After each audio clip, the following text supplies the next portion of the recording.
SAML, which stands for Security Assertion Markup Language, is a widely used standard for enabling secure single sign-on and identity federation across different systems and applications. In context of AWS, SAML plays a crucial role in simplifying and enhancing identity management within your cloud infrastructure. If I want to put it simply, just imagine SAML in AWS as a special ticket that allows you to enter different rooms without needing a separate key for each room. Hello everyone, welcome to the video in SAML in AWS by Intellipaat.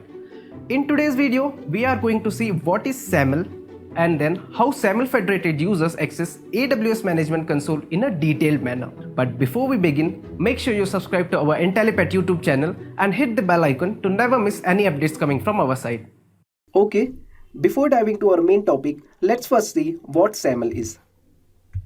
So, SAML stands for Security Assertion Markup Language. It is an XML-based open standard for transferring identity data between two parties, that is an identity provider and a service provider.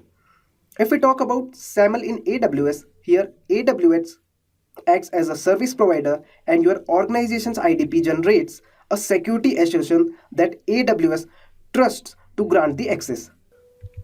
Its primary role in online security is that it enables you to access multiple web applications using only one set of login credentials.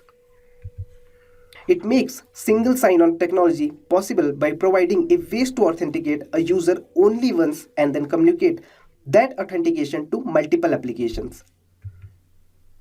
The most current version of SAML that is available is SAML version 2.0. Now, let us try to understand this with an example that we all can relate with. So, when we log into gmail.com, we can visit YouTube, Google Drive and other services without having to sign into each services separately, right?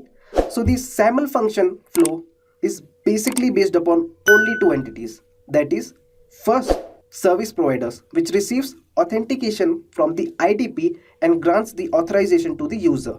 And second, the identity providers, which authenticates a users and sends their credentials along with their access rights for the service to the service providers. In the example given above, service providers will be Gmail and identity providers will be Google. SAML enables SSO, and as it is explained above, a user can log into once and the same credentials will be used to log into other service providers. Okay, so now you have a basic understanding of what SAML is and what it actually does, right? So now let's dive into our main topic, that is SAML in AWS. Now let's see how SAML federated users access AWS Management Console. So these federated users are the one who can access secure AWS account resources with external identities. And AWS Management Console is a web application that comprises and refers to a broad collection of service consoles for managing AWS resources. So from the user's perspective, the process happens very transparently, but there is a lot of functions that happens on the backside that the user doesn't even know. Let us try to understand this whole process. So, the whole process is for transferring identity data between two parties, that is an identity provider and a service provider. Here is our organization's IDP, that is the identity provider, and AWS is our service provider. First, the user browses to the organization's portal and selects the option to go to the AWS Management Console. In your organization, the portal is typically a function of your IDP that handles the exchange of a trust between your organization and AWS. For example, in an Active Directory Federation services, the portal URL look like this. Then the portal verifies the user's identity in your organization. Then the portal generates a SAML authentication response that includes assertions that identify the users and include attributes about the user. You can also configure your IDP to include a SAML assertion attribute called session duration that specifies how long the console session is valid. And you can also configure the IDP to pass attributes as session tags. The portal sends this response to the client browser. The client browser is redirected to the AWS single sign-on endpoint and posts the SAML assertion. The endpoint requests temporary security credentials on behalf of the user and creates a console sign-in URL that uses those credentials. Then, AWS sends the sign-in URL back to the client as a redirect. Then, the client browser is redirected to the AWS Management Console. If the SAML authentication response includes attributes that map to multiple IAM roles, then the user is first promoted to select the role for the accessing the console.